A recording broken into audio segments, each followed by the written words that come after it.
Okay. All right. Fantabulous. I love that intro. It's very nice. Welcome, Dr. Garte. Welcome back. How are you doing? Well, thanks for having me on. It's good to be here. Of course. Yeah. The last time I had you on was like over a year ago. It was like 2 years ago, wasn't it? Well, it's past my memory, so it could be. I think we were on with PZ Myers and scientist Mel at one point, but I don't know if that was on your show. That was that was on Mel. That was on Mel's, and then maybe on Mel's show. Yeah. Yeah, we had Dr. Glaze and PZ. That's right. That's right. Yeah, that was fun. And then I had you and Mel on my channel because that was right after your debate with Ronnie. Right. Yeah. Well, debate in quotes. Right. But that was fun too. Not so much for me, but well, it was fun for the rest of us watching. Yeah. But now you're on YouTube a lot more because you have your own channel. Yeah. I have a channel. At some point I decided it might be a good idea to do sort of what you're doing, sort of an educational channel, but oriented more towards Christians who are just not really accepting of science and don't really understand it. And, so it's kind of, I mean, some of the videos are fairly basic. By the way, I just saw your video on gene expression, which is fantastic. So if anyone hasn't looked at that, please do.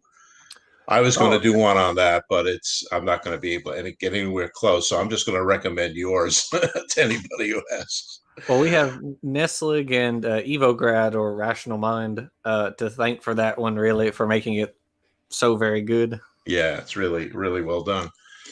The only peeve I have, which I'll just mention now, is that I checked. Yeah, only 6 seconds was spent on what I think is the heart of the process, and that's the amino acyl tRNA synthetase, which is actually the translator. And so, since it was only 6 seconds about it, just a quick shot of it.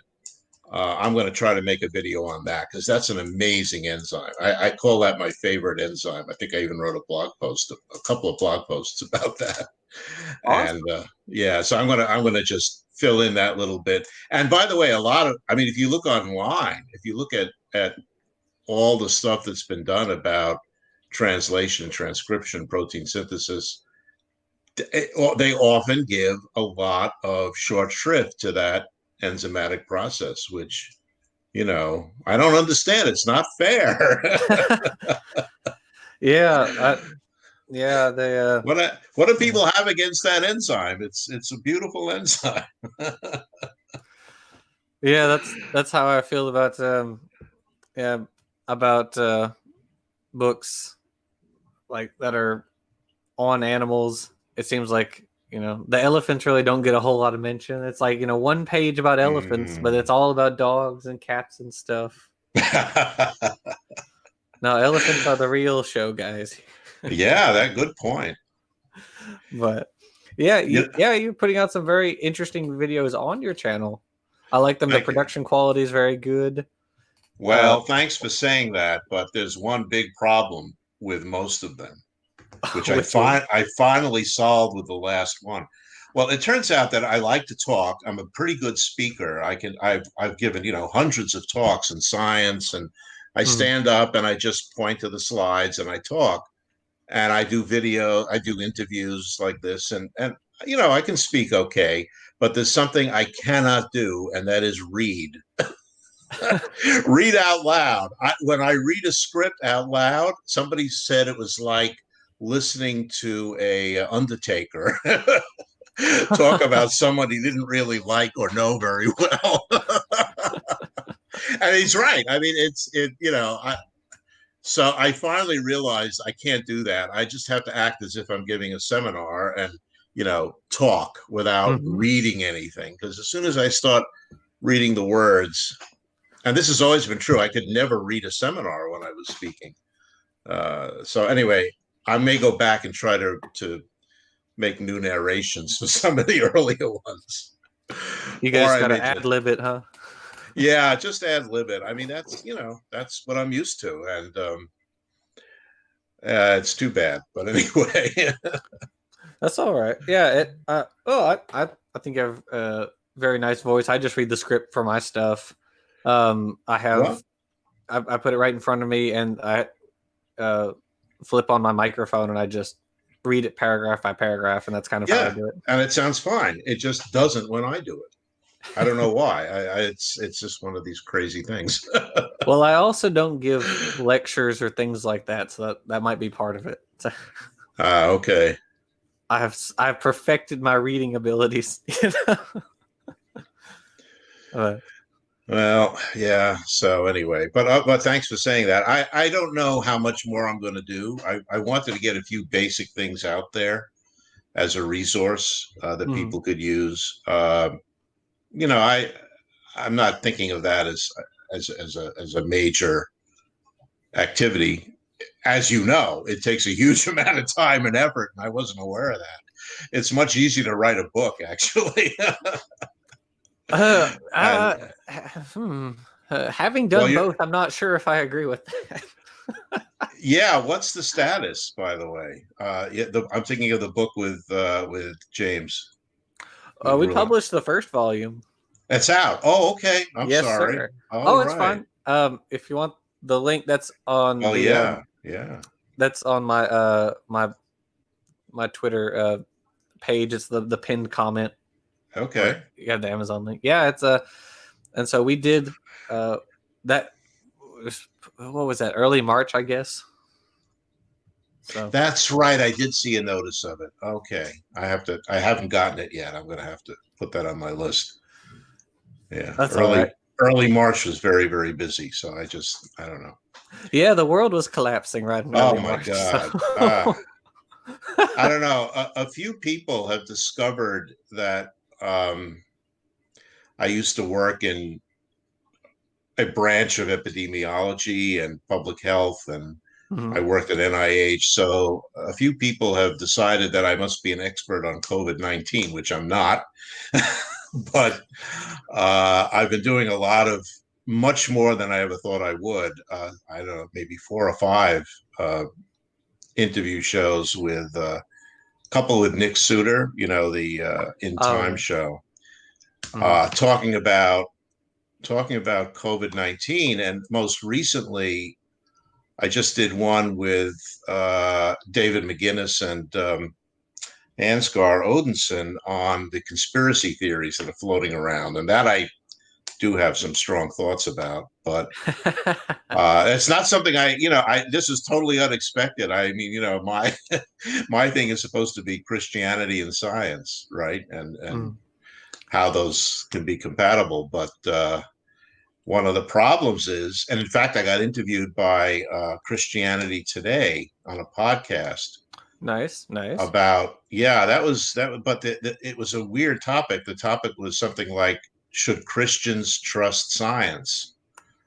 I mean, yeah, Okay. but you know, so it was actually, I think it worked out pretty well. I mean, the questions were better than I thought they would be, considering the title of the topic, and it was a very nice discussion. But Mhm. you know what they pointed out, and Christianity Today is actually a very progressive magazine these days, and you know, they pointed out that a lot of the false information and even some of the conspiracy theories are very popular in Christian circles, and a lot of the mistrust of the government, of science, of experts. These are the things that have to be fought. So I that was enjoyable. But again, all of this was like unexpected. All right, not something I thought I would ever get into. So yeah, you're right. There's and it's not even just religion. There's a sort of mistrust of the government generally, which is not yeah, totally unfounded, obviously. But you're right. It's crazy. There's this the whole sort of anti-intellectualism. The right, experts, we're as good as the experts right, because I read a blog post on Facebook or something like that. exactly. And so, and the government's in on it. Um, this was made by the Chinese, to cripple the Right, economy or what have right. you. Yeah.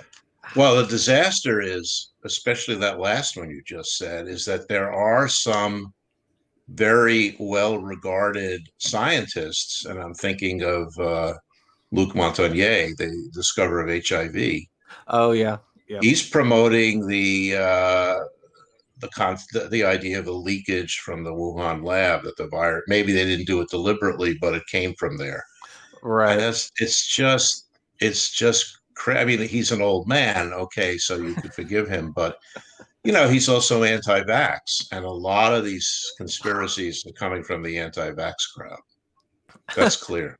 It's Yeah, which is funny because they seem the anti-vax group kind of dropped off the map for a little while there. I heard Yeah. like nothing from them. And I thought maybe this is a blessing in disguise. Well, But they're coming back. This is their last shot, because once there's a good vaccine, what are they going to do? Tell people not to take it? Yeah, they are. They're already telling people not to take it, right. but that's going to cure the thing. That's going to end it. And then where will they be? Are they going to, they're going to point to people who die. They're going to point to microchips being spread by I mean, they're going to Right. try their best, but they were severely damaged by the whole Wakefield fiasco. And you don't hear too many people saying anymore that vaccines cause autism, although there's still some of that. Sure. But it was a really tough fight for a while, and I was a little bit involved in that too, but that's many years ago. Yeah, it's with like a thimerosal Yeah, and some of the other that's right. compounds. And Mercury. Yeah. yeah, it it's just nuts. Yeah, I don't get involved with the anti-vaxxers too much. I really don't see them all that often, not in the circles that I inhabit. Although, interestingly enough, Kent Hovind runs in the anti-vaxxer circles. His or one of his many wives was an anti-vaxxer. I didn't know that. Yeah, Wow. Joe, I think. Yeah. I didn't know that. Of course, he pushes the whole like eat some sort of seed. He pushes like eating a type of seed, but it's like poisonous, and he says it'll cure something or other. Potholer made a video on the conspiracies about the virus. Apricot seed. Apricot seed, yes, yeah, that's right, and they're poisonous, isn't it? Something like that. Good Lord, that man is something else.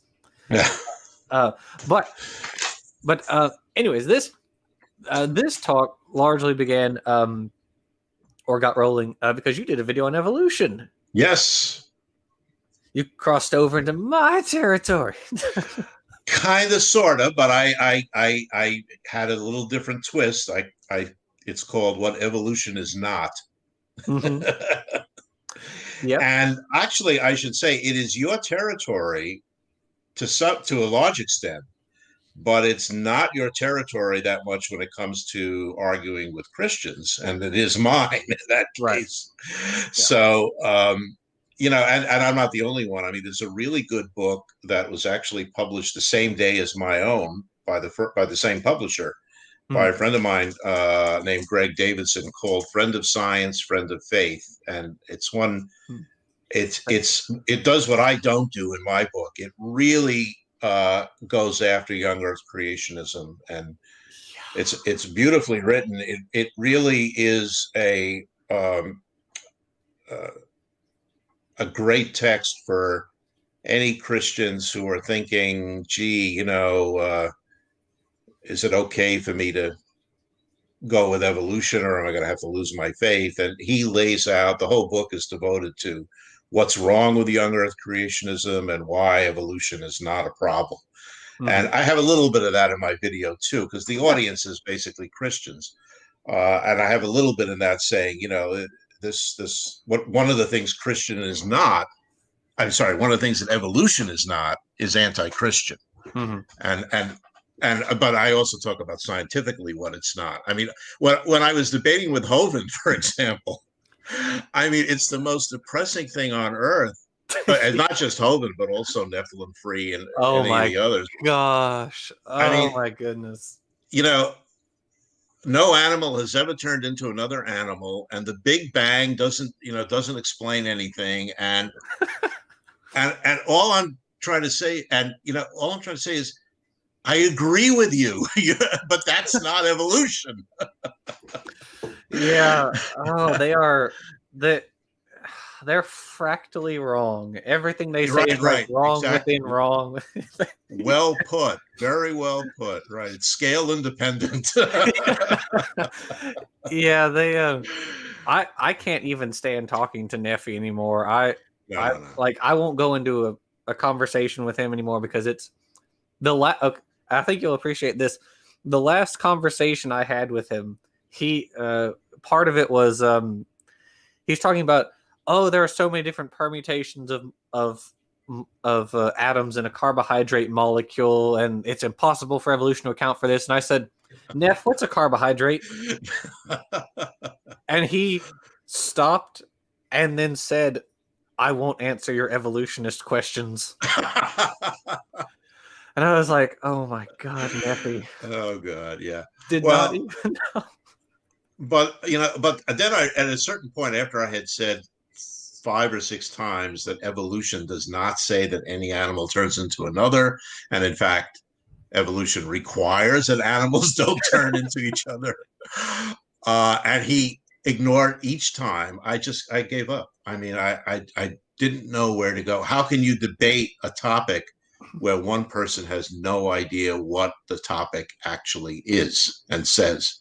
Oh, yeah. Right. And so that's the beginning of that video. I say, if you want to discuss evolution, you really have to know what you're discussing, if you're either for or against it. And without saying what it is, because there's plenty of videos talking about what evolution is, I wanted to really stress what it isn't. And These are the topics that should not be discussed.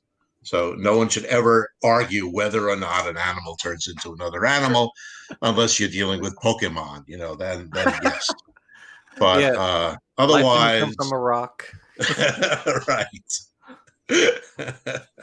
Yeah. Oh my goodness. You're right. It is. It also reminded me of Inspiring Philosophy's debate with Kent Hovind. Oh God. Yeah. You saw that where they're yeah. Mike is talking about here's what the English means, but this is what the Hebrew meant, and this is what we understand from their culture based at the time. And Kent just comes back with, I just read what the words say. It's right here in English. That's right. I was like, oh my God. Well, Mike is a polymath. I mean, he knows so much about so much. And you did a debate or a discussion with him at one point, right? Yeah, I'd call it a discussion. That was really good. I mean, and I don't know anything about the Bible. I'm not an apologist because I just don't know enough. So all I do know with Hovind, at one point he was explaining to me how it is that evolution cannot work with Christianity because it says right here in the Bible, and death came to all. And I'm looking at I'm looking up at the screen where he has this quotation from I guess from someplace in Paul, Mhm. and it actually says death came to all men, because he had been arguing that animals couldn't have died before the fall. And I said, but Kent, the next word is men. Death came to all men. It doesn't say to all. And he says, well, it says right here, death came to all Men.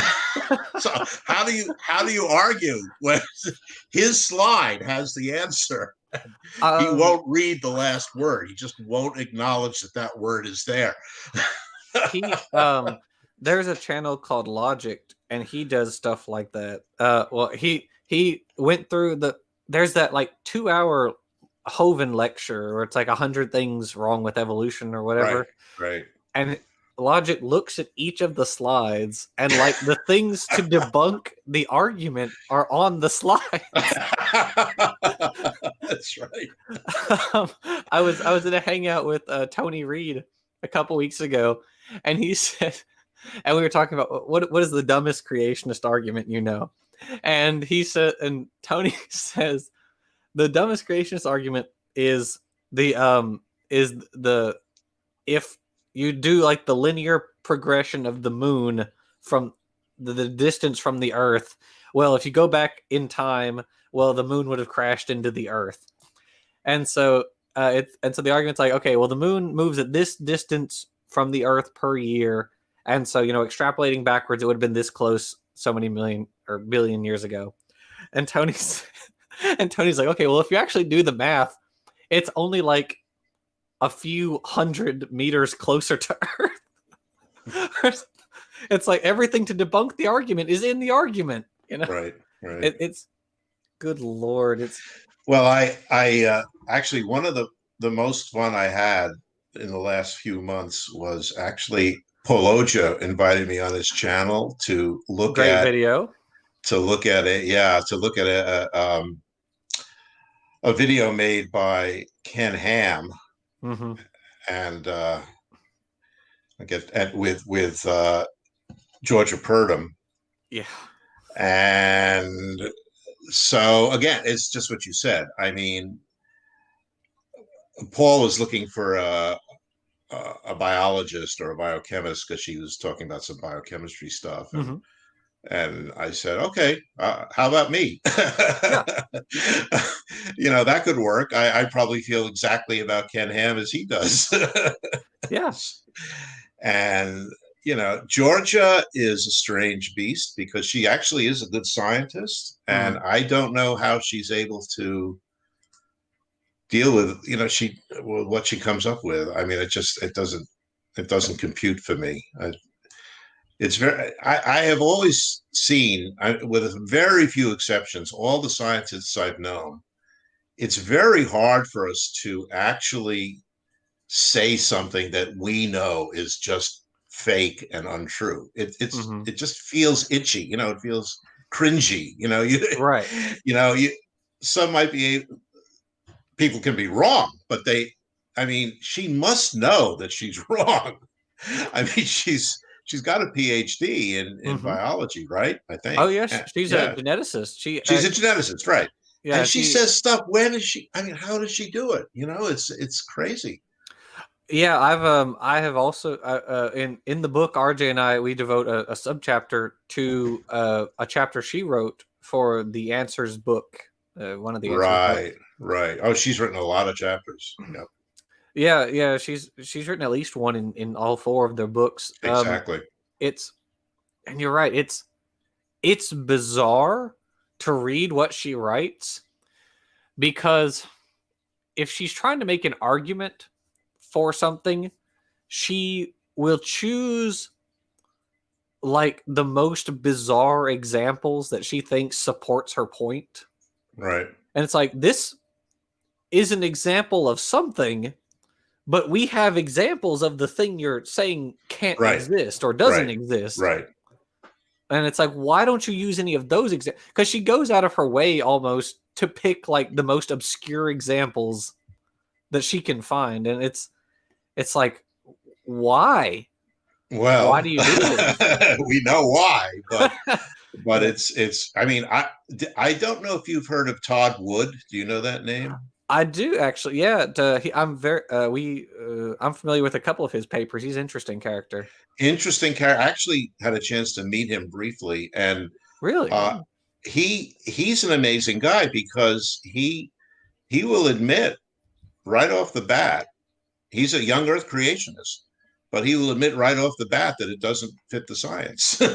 He's a scientist, and he what he'll say is, I know that the science is very strongly in favor of evolution, but I can't, go along with it because I feel so strongly, I believe so strongly in this particular biblical interpretation, which says, which is the one that's being pushed by AIG. So, he wrote a book. He co-authored a book with a good friend of mine, Darryl Falk, who was the first, well, not the first, but the second president of Biologos. And they don't agree on anything. Obviously, Darryl is a geneticist and a leading figure in the evolutionary creation group movement, and they don't agree on anything. And they decided to write a book together, which is remarkable. And that's how I met him, because they were together giving a small symposium talking about their book, and it was fascinating. And it goes to show that in some cases, with people with very, very different opinions can really at least talk to each other and maybe come to some understanding, although not agreement. That's a little too far of a stretch, but that's true. But at least he has the honesty and integrity to say, okay, the science is not backing me up, but I believe it anyway. Okay, so that's something. That's something. It is something. Are you familiar with Kurt Wise? Kurt Wise.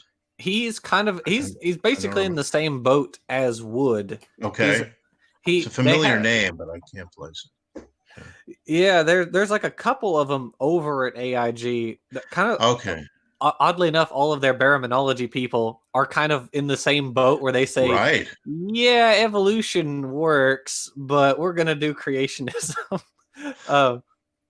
And Kurt Wise is another. Yeah, I mean, it's fascinating. And this is in my video too, is what's fascinating is, and there's been a lot of discussion about this among evolutionary creationists. What's fascinating, when the Ark Museum was built and they began to have to talk about how many animals were on the Ark. Right. And it turned out that just simply wouldn't have been enough room for all the species we know. So they started this baraminology thing, which, on the face of it sounds ridiculous. But the fact is, but what it comes down to is they're talking about evolution. They're talking about orders and as kinds, and then they're talking about okay, so they don't go back all the way, but they start at halfway, or not halfway. They start at a certain point, and then it's evolution. It's natural selection. It's it's a kind of genetic change. They define it only as loss of genes, which is an insanity. But okay, but it's. But it's basically evolution. It has phylogenetic trees, right? Yeah, like the real thing. You've seen it, right? Oh, yes, yeah. And okay, so if that's what they're talking about, they're not that far away. I mean, all it takes is a few relatively minor shifts in understanding and acceptance of some actual science, a little bit more than they already have, and you're there. I mean, how can you say evolution, all the terrible things they say about evolution, and yet, the cat kind evolved is a common ancestor and evolved through, radiation and mutations and natural selection into lions, tigers, pussycats, cheetahs, and leopards. I mean, that we agree, Yeah, you're right. It really is funny, because it kind of makes you wonder. It's like, okay, so in their it makes me wonder, as someone who wants to go into zoology, because I don't think creationists understand the breadth of life that exists on the planet. Yeah. Oh, Um, yeah. Very few people do, Jackson. I don't. it's if you look at a phylogeny of, say, arthropods, Right. it's going to blow your mind. Oh, yeah. Just how many um, how many different crustaceans there are, and different groups of insects. There are over 100 and 150,000 species of butterflies Right. alone, right? And so, Beetles. oh yeah, there are over 300,000 species of beetles. Beetles. Right. That one single family, Staphylinidae, has like 60,000 members.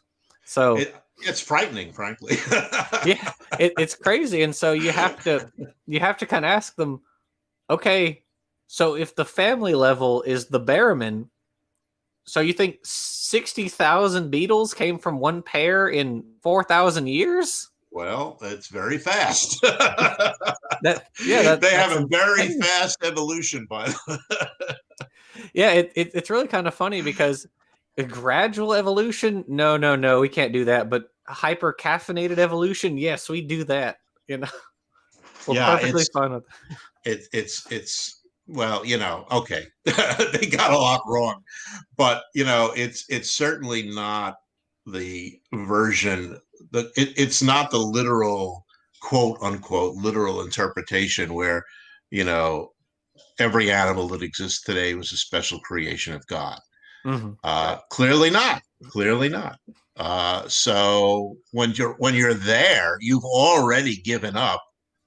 You already surrendered the theological, biblical based view of why evolution can't work. Okay, you've already admitted that the original creation did not include pussycats. It included some weird Barraman kind, some cat archetype, and so you're there already. Just go a little further.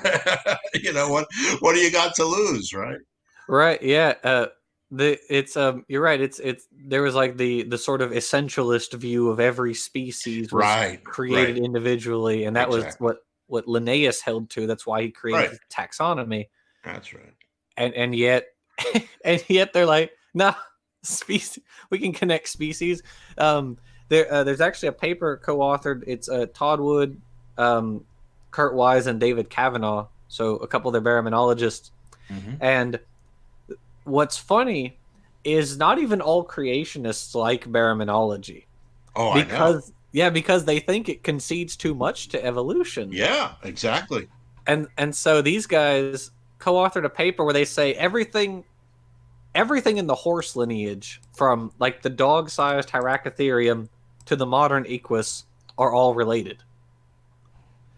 And then you have to kind of stop and think, okay, wow. That goes pretty far back, dogs and horses, right? I mean, that goes... Oh, well, I mean, the dog-sized horse ancestor. Oh, the dog-sized. Yes, okay, sir. Sorry. Yeah. Okay, I got it. So they've got everything... whatever. Yeah, Jackson, quick interruption. If you open up the private chat here in StreamYard, I've been putting the questions from the side chat in the private chat here, so you don't need to watch the side chat. Oh, okay. Oh, well, thank you. Yeah, I'll be sure to ask him some of these. Okay. Thank you, though. I much appreciate.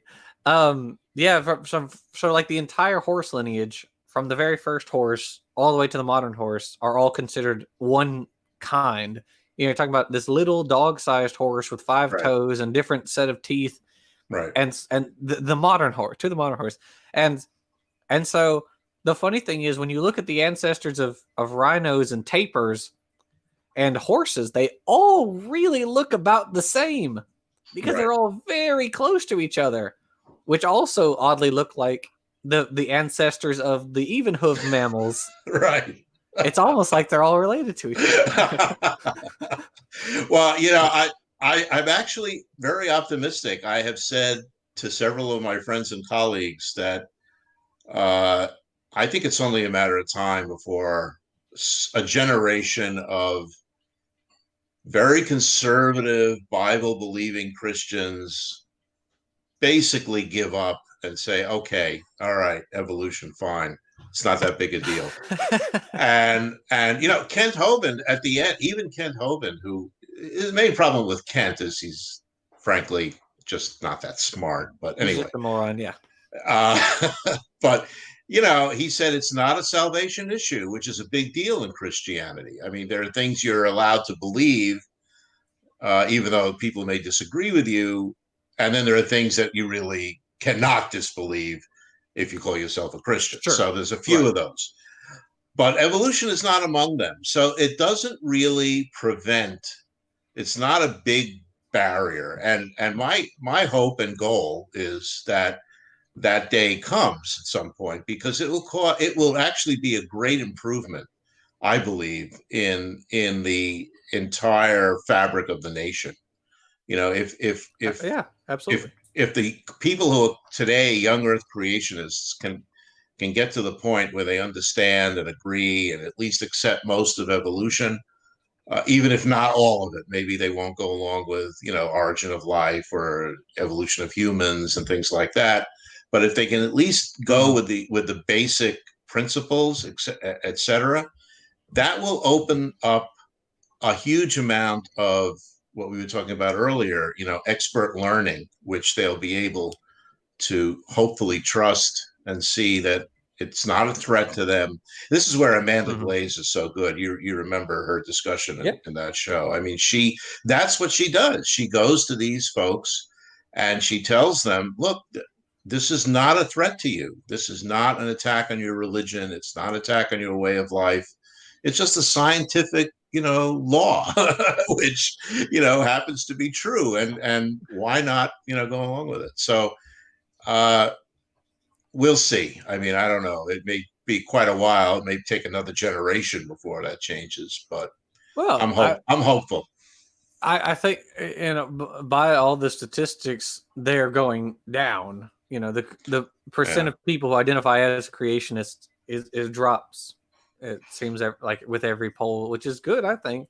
And so, we're certainly getting there. It takes a while, but well, these things, this is a cultural shift that's been a long time in the making, and who knows? I mean, it's gone up and down, but hopefully, I think we may be on a better trajectory now. We'll see. I think you're right. Amanda Glaze, she's awesome. The first time I met her actually was at LSU Baton Rouge. When I was down there, she gave a lecture at the museum, and so she gives the lecture in the she talks about how for anyone who's not familiar with her, she does research pertaining to how evolution is taught and stuff like that. Exactly. Yeah, very, very fascinating stuff. And so she's in the Museum of Zoology. She's got her lectures or her PowerPoint set up and everything. She goes to the podium. There's 30 or so scientists in this room. And the first thing she says is, I don't believe in evolution. Right. She always starts out that way, right? I was not familiar with her material. I don't think anyone else was. You could hear a pin drop in that room at that moment. Yeah. That's why she does it. It's very effective. and then she says, rather, I accept that evolution is a fact. And everyone goes, I think I went pale. It was crazy. Yeah. But you're right. It's extremely effective for getting their attention. But yeah, she's brilliant. Good Lord. We have a couple questions from the audience. I see that. Yeah. One says from Iron Charioteer, would you consider yourself a theistic evolutionist? Pretty much. The thing is that I like to call it evolutionary creationism, but they're hard to distinguish. Okay. In fact, I don't know if there is a distinction. They're probably the same. I don't agree with everything that everybody in evolutionary creationism thinks. I have a few other ideas, but it's a big tent, and it's the same with intelligent design. There are people in intelligent design who are Yeah, like Steve Meyer, who's pretty much a creationist. Yeah, he is. But then you have people like Michael Denton, or who basically accepts evolution, although Oh yeah, he yeah. claims not to, but he does, obviously. And B, he so it, And there's a Fazal big Rana. range. Yeah, there's a big range of views. And Fazal Rana and I have talked on I think it was on Steve McRae's show about our different views on evolution. And he's a little bit outside of pure evolutionary theory, but he's willing to accept a lot of it. So there's none of it's very hard to draw very strong boundaries. But if I had to describe myself on an elevator, which this is taking too long, I would say yes, I'm a theistic evolutionist, right? Along Maybe with we're in a skyscraper. Right. Like Francis Collins and BioLogos and a lot of members of the American Scientific Affiliation, which I always like to plug. Yeah. So yeah, the answer is yes. Awesome. Nestle says, one thing I would like to ask, instead of animals on the ark, how many plants? Or they're like, how they had to at least grow crops which don't survive in floods. I don't know. I don't think they know either. I kind of don't believe in a global flood. See previous answer. Right. Yeah. His next question is a follow up.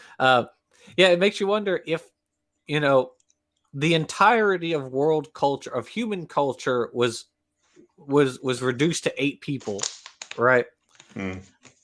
And so then immediately thereafter, they had to run to the different corners of the world. You had the Native Americans and people in Africa and in the Middle East and Europe. They just all had to split. And so you think, okay, within these generations, shouldn't we remember and be able to transmit the things that we had previously across the world? Why don't we have wheat why do we have corn in America but not wheat? Why do they have tomatoes and things like that, or glass, or spinning wheels and things like that? But they just didn't transfer any of it. It's kind of funny. Yeah. I like to say that they probably didn't go on foot. They probably, to hop the flight. I mean, they had to go quick. So I think walking would have been too slow. This is probably going to hurt to listen to, but there's are you familiar with Conservapedia? I have heard of it. Yes. It's another creationist think tank, but with a political affiliation. Right. Yes, I've seen 1 or 2 articles, and I put it out of my. So they have a hypothesis for how koalas got to Australia. Okay. Volcanic eruptions. They would sit on a rock and a volcano would project it. And push them over. They would be launched to Australia. I buy it. Makes sense to me. It's oh my goodness. Yeah, it good Lord. The stuff that they think of. Are you familiar with Nathan, the flurfer guy, being on Modern Day Debate? Oh boy. I don't know who that is. You'll have to tell me about him. Well, okay. I don't know if the questioner knows this about me, but I am no longer involved with or following Modern Day Debate. Oh. I had a big argument with James, and I'm absolutely against platforming conspiracy theorists like flat earthers and Nazis. And understandable, it was the Nazi show that drove me out at that point. Nazi show? Yeah, he had a couple of Nazis on with a couple of so-called communists, and it was really horrendous. And Lord. And there's a division of opinion in quote, the community, which is very large. Hmm. I'm talking about everybody who's on YouTube. So, for example, Tom Jump thinks, and a lot of people agree with him, that platforming is good because it exposes bad ideas to the light, and that way you're able to counter them. I have a different opinion, and I don't know who's right, but I believe that platforming people like Nazis is what they really crave. That's really what they want. They don't care if people argue with them. They want to get their poison out there. And to me, flat Earth, that was the first thing I started arguing with James about, because flat Earth is based on conspiracy. There's no, you can't even consider the insane idea that the Earth is flat unless and until you accept that we're all being manipulated by this huge, horrendous conspiracy. And that show that I got upset was aired in early March, and what I said was, and I said it publicly on the chat and then later online, I said, the problem is that this is not the time to be floating conspiracists, to be platforming them, because it's very dangerous. With this COVID-19, and I've been proven right, because look where we are. I mean, I don't know, a huge proportion of the American public believes one or more insane conspiracy theories about COVID-19. Either Bill Gates is trying to, depopulate the world, or Tony Fauci is trying to take over the government, or 5G is... He can't do any worse, I guess. Tony, yeah. Well, I know Tony. I mean, I knew him when I was at NIH. He's fantastic. That's awesome. Cool. Yeah, he's a great guy, by the way. As a person, he's just wonderful and very, very smart. I feel bad for him then. I feel terrible for him, and all I know is that he's one of the toughest people who's ever lived. I don't know of like anyone who gets near the current administration without like bursting into flames. Right, it's hard to understand. Yeah. So I don't know how he's doing it, but oh boy, if it were me, I would have been long gone. I mean, he doesn't need this aggravation, frankly. Oh no, he's doing this out of pure goodness, and let's give him strength. Amazing. It is amazing, because he goes on. I've seen him on talk shows, and he's like, we shouldn't lose our heads about this. We're learning what we can about the virus and everything, and you got to be careful when you go out. And then at the same time, we have someone who has the nuclear launch codes, who is like, this is the fault of the World Health Organization, right, and the CDC. It's just, it's for. I mean, I'm retired, but I still have many, many friends in the public health community, and many of them I'm in contact with, and the morale is so low. I mean, everybody knows they have to keep working, and working as hard as they can. But if it weren't for people like Tony and other people at NIH, including Collins himself, and including the CDC and FDA folks,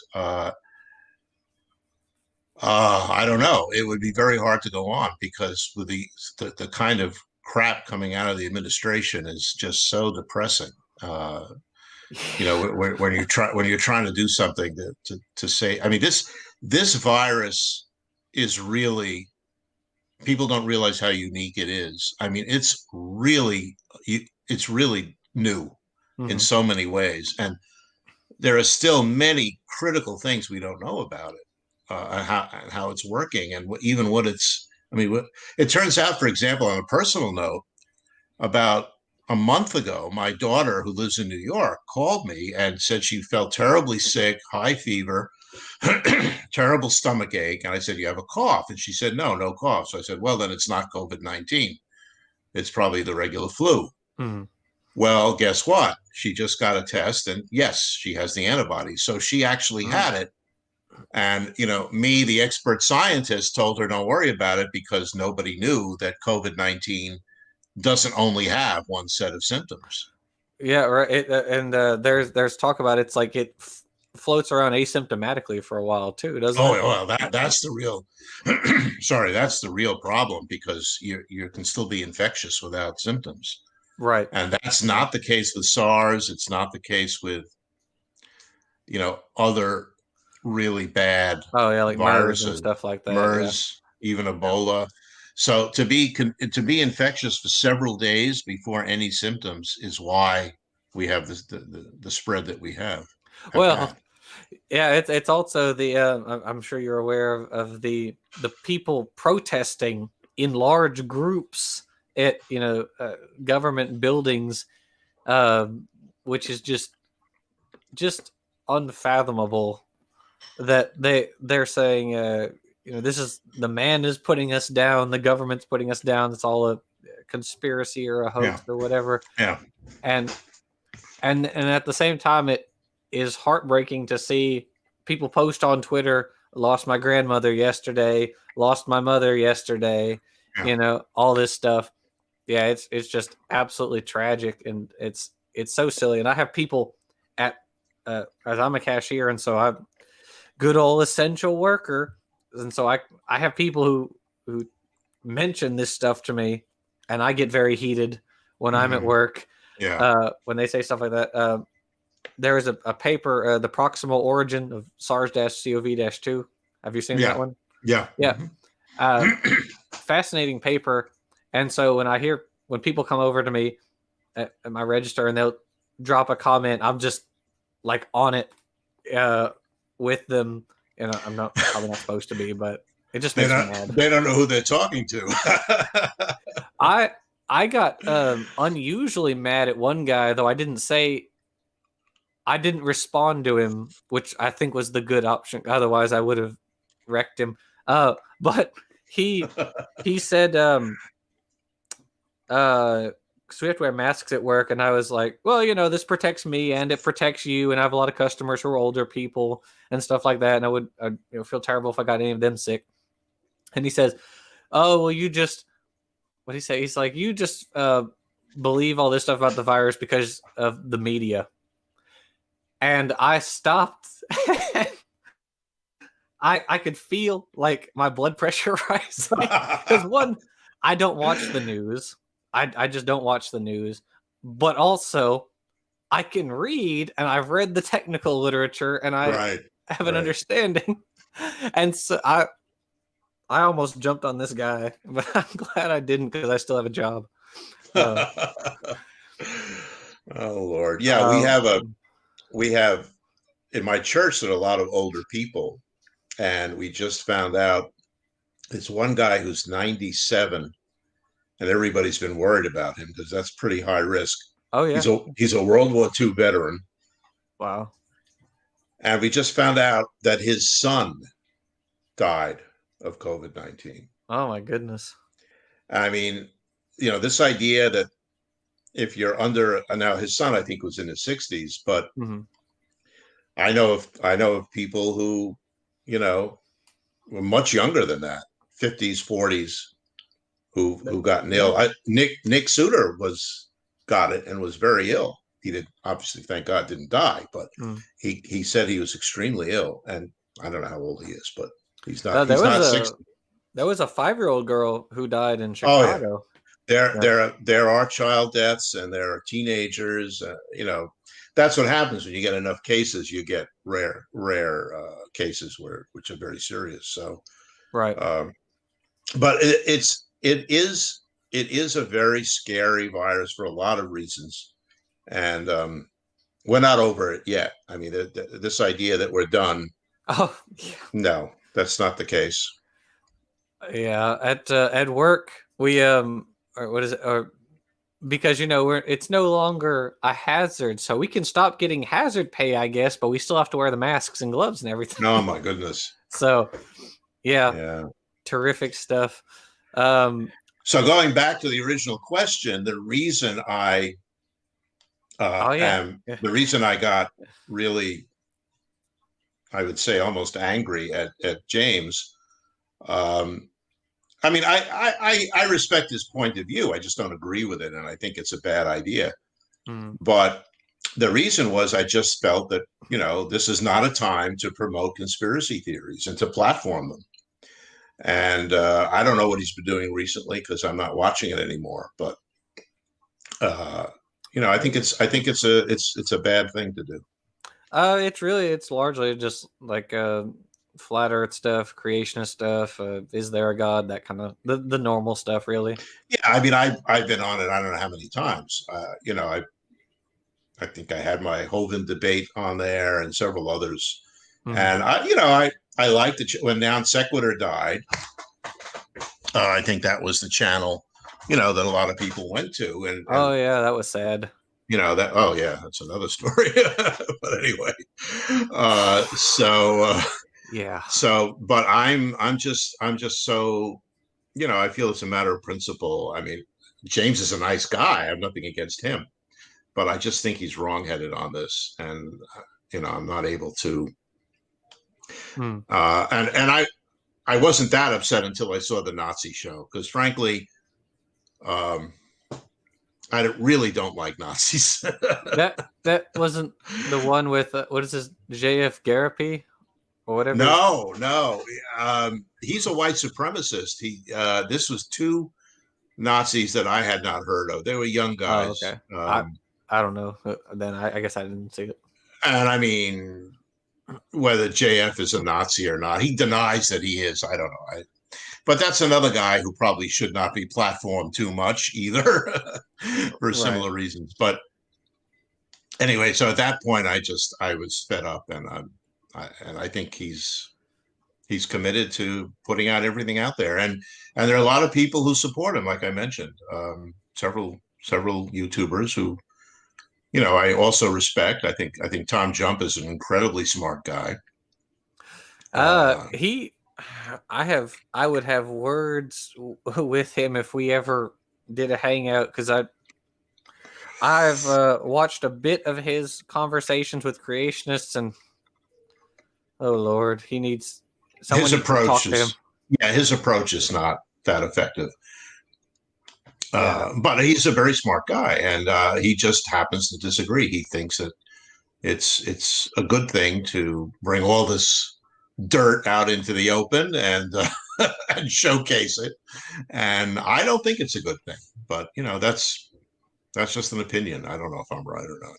Well, that's a fair opinion. Are you familiar with the Rate Project?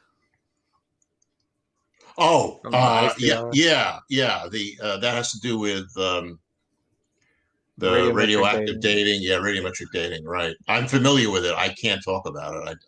You probably know a hell of a lot more than I do. Oh, I don't really. We had a question from the audience, but I guess we can skip to the next one then. Do you think creationist groups will decentralize or try to rally together in a last gasp against evolutionary scientists? I think I see decentralization already. There is a conflict, and I'm sorry that I can't remember what it's about, but there is a conflict between AIG, Answers in Genesis, and what is it? Creation Ministries, I think it's called. CMI. Yeah. So they're in a fairly strong conflict about a particular issue, and I wish I could remember what it was. And it was interesting because there's another creationist who often, I don't think I haven't debated him, although we talked about it at one point, Standing for Truth.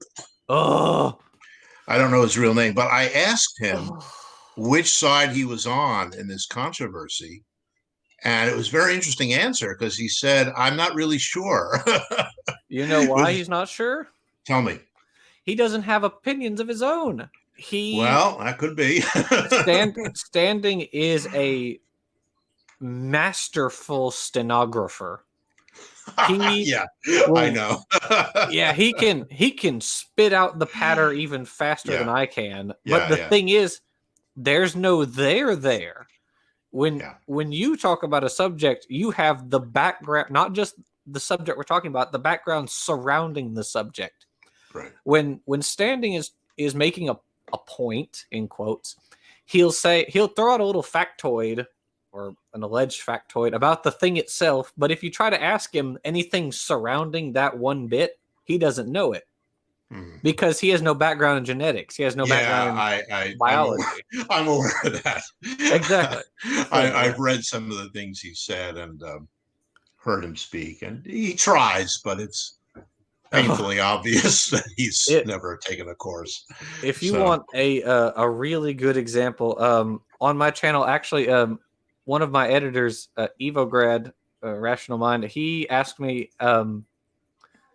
if he could do a video on Raw Matt, who is Standing's partner. Raw Matt had made a couple of videos, and so Evograd says, "Hey, can I do, can I write a script?" And I was like, "Oh, sure, if you want." And then a little while later, he comes back and he says, "Can I just make the video and then send it to you?" And I was like, "Yeah, sure, fine, whatever." It was a recent video. Oh, I can't remember. I think it's like responding to Raw Matter or something like that. It's a recent video, but he totally narrated it, did everything, and it's fantastic. He does like barcoding analyses of different groups of cats and primates and things like that. It's a really neat video. It's very funny if you want to check it out. One of the really funny things about it is they say there's like a set number of DNA differences that separate humans from chimps, and that they're like, okay, this is the kind level right here, right? But the problem is if you take the genus Panthera, which is tigers, lions, jaguars, it breaks up that one genus because there are different. It's like the differences between the jaguar and tigers, but lions and tigers can't be related to each other, even though they're all in the same genus. And yeah. Yeah, it's easy to get lost in the jungle there. Yeah, it was pretty funny. I think the funniest thing about it was Raw Matt. He misreads these charts. He just tragically misreads these charts. Yeah, right. And Rational Mind is talking about this, and he says this is what N in the chart means. It's not the number of DNA differences, it's the sample size. And Raw Matt responds, then what does N stand for? Oh, it's just tragic.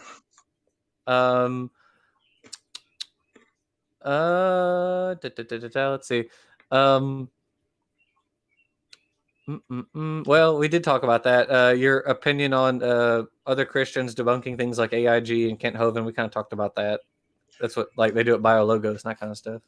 There's one up from Iron Charioteer, which is interesting. There are the Fossils on the Moon. Fossils on the Moon by Hugh Ross. What do you think about that? No?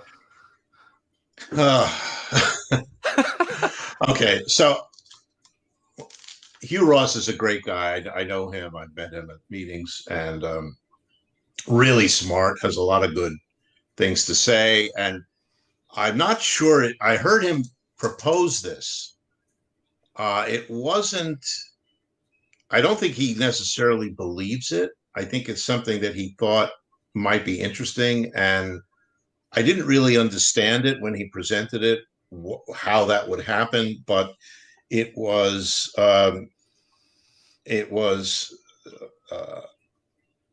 sort of a proposal that this could be an interesting finding.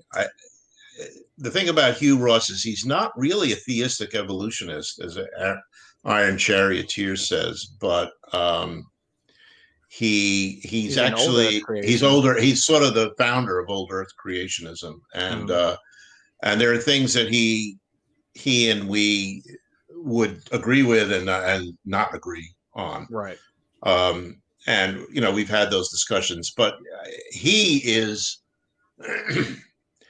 he's one of the most decent people I've met, and he really will talk to people he doesn't agree with and discuss things.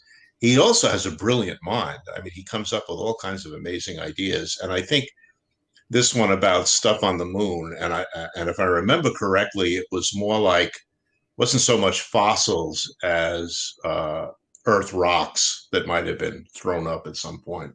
But I may have that wrong. I'm not positive. I'm not familiar with it. Yeah, it's a little bit bizarre the way it's put, but I do remember him presenting it, and it sounded a little bizarre, but also not completely out of the realm of possibility. The thing about Hugh Ross is he is an astrophysicist, and he knows that he's not a biologist, and he definitely is not. I mean, he doesn't really talk much about biology of any kind, certainly not molecular biology or genetics. So he kind of restricts himself to the reasons that the universe is old, and that that the young Earth creationist idea is actually incorrect, even biblically. And Hugh, has what we call a concordist position.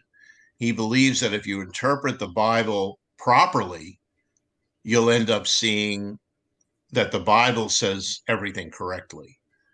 And that's called concordism. In other words, it's an attempt to have a concord between scripture and scientific reality, right, at all costs. And that's concordism is something that most theistic evolutionists try to avoid, because although there probably is a lot of wisdom in the Bible, I mean, I'm not denying that, but their science, and Dennis Lamoureux, who's a very, very well-known theistic evolutionist and a very good friend of mine, has really made a big case out of this, talking about concordism as the wrong way to do things. And the way to look at the Bible is to think of it as it was seen by the people who wrote it and who read it, right, and it was the best science of the day. It was, they weren't wrong for that day. They were doing what people knew.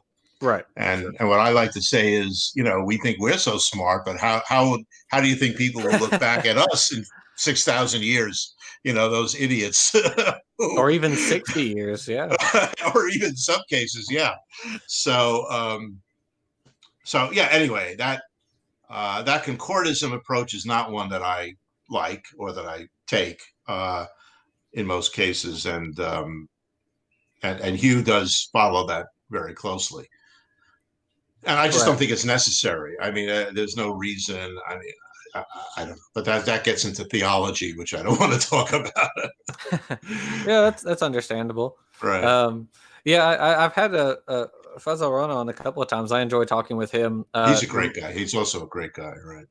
Yeah, he is. The most recent time I had him on talk about dinosaur soft tissue in fossils, right. Because as a biochemist, he would have better insight on that sort of stuff than I do, and so that was very interesting. He also sent me his book on that subject, which I have just such a big stack of books to read.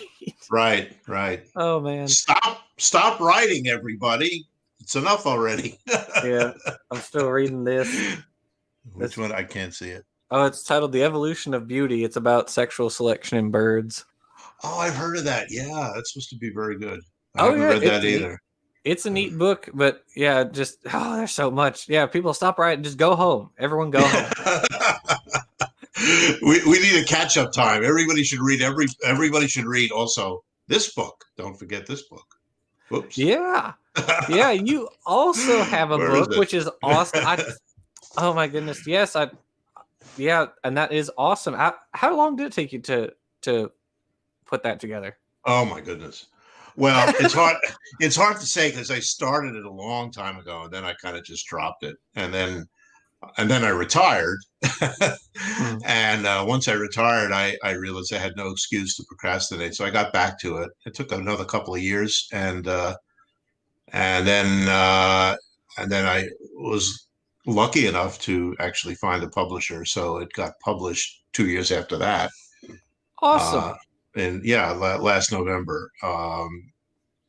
And there's a lot of science in it, but nothing that's too difficult. I mean, it can be the only chapter that's a little bit over the top sciencey is the one on biology, because how could I resist? So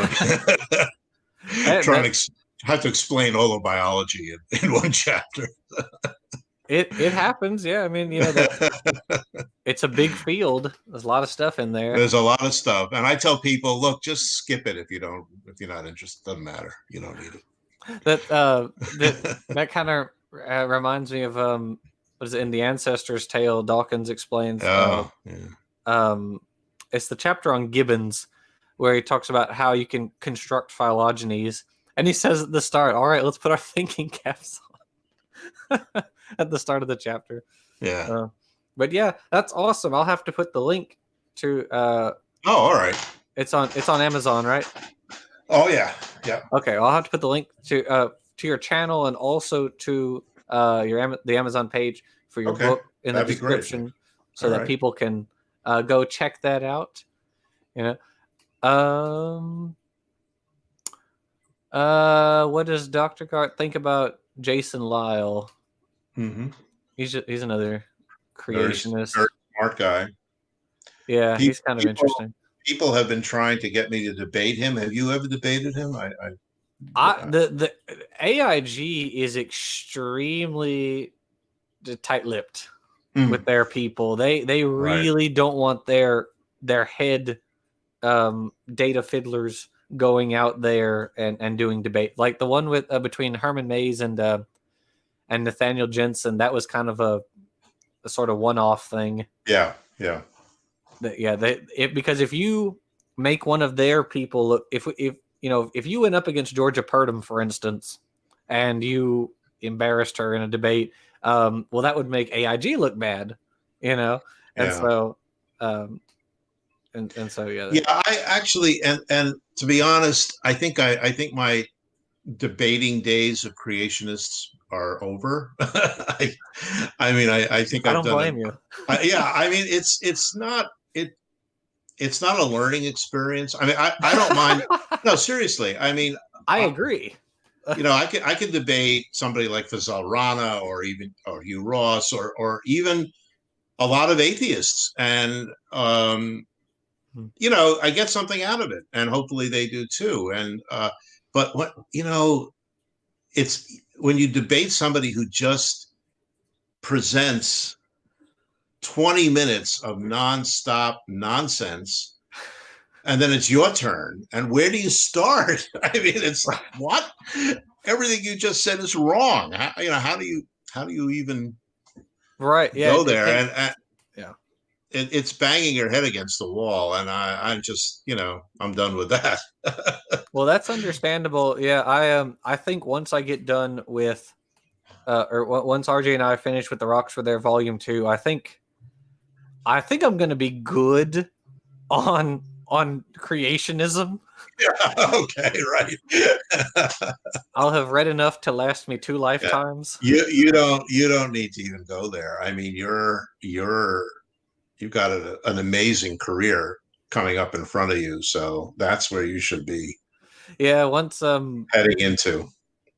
Oh yeah, absolutely. Yeah, once because I'll graduate with my bachelor's in field and organismal biology this fall. Yay! Or after the fall semester, I guess I should say. It's being the winter. And so yeah, then into master's program, and then eventually into doctorate program. But yeah, you're right. It's like, will there be a point? Then I'll have. I think there are so many videos you can refer people to at this point, either ones that I've made or that you've made or that other people have made, where we've kind of covered everything. Yeah, that's right. That's how I feel. Exactly right. We've hit all of the major points, and certainly there are some people out there who are continually producing content to rebut the new creationist stuff. But a lot of it is just rehashes of older things, and they're already rebuttals to their older things. That's right. I mean, yeah, I agree. I agree. I think there was a period that's just about over where YouTube was just becoming a major platform, and I mean, it had been for a long time for a number of people, and then all of a sudden, a lot of other people got in, and all these debates and all these hangouts and everything else. And I think you're right. What you said, I think pretty much everything has been said. And, if you need more, you can just go back and look at a few more. They're still up there. Yeah, there have been websites out there for years, like Talk Origins and stuff like that, who go through all of these claims. And so with the other one, I think I'll be like, I'm good. Yeah, and what you're going to find, Jackson, when you get into graduate school, and especially when you're in a doctoral program, which I would suggest you do soon, you're going to find that the pursuit of science at the high level is so incredibly fulfilling and absorbing. And I don't even know the right words for it. I mean, it's going to take you over, and it's like being in a new world. And you'll still be a public figure. I mean, you're very well known, and you'll still be doing videos and hangouts and things on occasion. But get ready, because that's going to really grab you, and pull you into it. And as I said, I mean, you have a brilliant future coming up. So. Oh, thank you. Yeah, I had actually while I was down to LSU Baton Rouge, I mentioned to the professor I was working for at the Museum of Zoology, he's Dr. Jake Esselstyn, that AIG had actually authored an article that was about one of his findings. He found this new species of shrew rat, which was very interesting because it has this very elongate rostrum and it lost its incisors, so it only has molars, which is really weird for a rodent. But they wrote this article about him, and I happened to bump across it, and so I brought it to his attention. He just kind of looked it over and said, "Ha," and just handed it back. Yeah. Which I think that's probably the normal reaction from researchers. Yeah, exactly right. Exactly right. That's about the amount of time you want to spend on that. Yeah. Guzman asks, would you be up for talking to Mark Armitage? Are you familiar with him? Yeah, but remind me. I know the name, but I forgot who he is. He's a creationist. Well, there's kind of an interesting developing story on him right now, which was part of our talk with Fazal Rana. So he's a creationist, and he found allegedly a Triceratops horn and looked at the soft tissue in it, and he wrote up a paper on it in a microscopy journal. And he recently was actually in a couple talks on YouTube. I didn't know that he did talks on YouTube, but I don't know. I guess if someone could set it up, I suppose you might be interested in talking to him. I don't know. Yeah, I mean, I heard Mary Schweitzer present her results several years ago, actually. But I don't know a lot about the field, the soft tissue field. And I think there's still a lot of mysteries that have not been resolved. Sure. Although there's some good theories, and I think they have promise, but I mean, I wouldn't be able to really say much because I just don't know the area.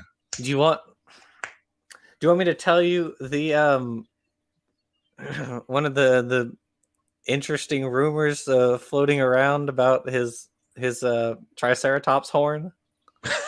Okay, it's starting to sound familiar, actually. Go ahead. Here, we'll run for another 8 minutes and then we'll cut it because that'll be an hour and a half. How about that? Oh, that's fine. I'm about ready. Right. Okay. I'm an old guy, Jackson. Well, all right. So I have a friend named Corporal Annan. He goes by Colton, or his name is Colton. But he brought to my attention a couple weeks ago, there is a suspicion that has been floating around for a while now that Mark Armitage may have not found a Triceratops horn, but rather a bison horn. Oh yes, I do know this. Okay, I've heard this. Right. I I was flabbergasted. But Colton has accrued a lot of stuff on this, and also Dakota. Um, they've accrued a lot of links to different articles, and they've like looked at the paper that he published, and it wasn't published in a paleontology journal. It was published in a microscopy journal. He didn't do any of the strata analysis for his find. The method he used was he used like a very old coordinate system, which is totally outdated, rather than giving the normal coordinates for the discovery. It just he gives differing lengths of the horn. There's a lot of weird stuff surrounding it. So at the very least, it's, even if it's not a bison horn, it's very weird. There's a lot of stuff around his discovery that is exceptionally strange. And so I don't know. I don't know if I'm totally sold on it, but it's weird. There's a lot of weird stuff. Yeah. No, I don't know the details on that. But. Yeah, but at any rate, so that's all the questions we have in here at the moment. Okay. So I do want to say thank you for coming on. I enjoyed talking with you as always. So it's fun. Yes, it's always a lot of fun. And it's always, whenever you mention that you're just about finishing your undergraduate degree, I'm always shocked because, I mean, I don't know anyone who knows phylogeny better than you. So. Oh, thanks. My goodness. I'm talking about professionals. In part it's the videos, someone will say, hey, do a video on wasp evolution or something like that. And so we'll just, the editors and I will just dig into papers on the phylogeny and the evolution of wasps, and or in that case, also including ants and bees, because they're also hymenopterans. And so, we'll just go through all that kind of stuff. We'll produce a whole video on it. And then, so then if someone ever asks about it, we can just say, hey, here you go. Funny enough, actually, with the whole murder hornets thing, the wasp evolution. I was going to ask about that. Right. The most viewed video on my channel is the one that Paul and Shannon requested, which is whale sex. Oh yeah, I remember that. Yeah. But that was great, right? Yeah, but recently, people have been watching the wasp evolution video more. It really jumped up there, which I think is funny. It hasn't surpassed in views; it surpassed in like daily views, which I was like, oh my goodness. Yeah. I thought that was pretty funny. He says, how can I get in touch with Dr. Garte? Well, I will be putting Dr. Garte's, or the link to Dr. Garte's channel, in the description so that you can get in touch with him there. That's one way. He's also on Twitter. I am on Twitter, and I do respond to messages, so you can just send me a DM on Twitter. I'm also on Facebook, and I do tend to respond eventually to everything. Yeah. So feel free. Yeah. Yep. And thank you, Peter, for hosting. As always, you're my personal savior. Wouldn't be able to have these conversations without you. You're welcome. You're welcome. And thank you, Doctor. It's actually great to do this because I can just sit back and I learn a thing or two as well. And so in this case, because we did this offline, I got to apologize to Sy for something we had in the past, and Sy graciously accepted my apology. So it not only is good to learn something, in this case it also helped get some differences out of the way, which I think is how we should do on this planet. Absolutely. Thank you, Peter. I as I mentioned, maybe I didn't say it, but I found your graciousness very moving. So thank you for that. Yeah, and thank you everyone in the live chat for watching. Wonderful questions.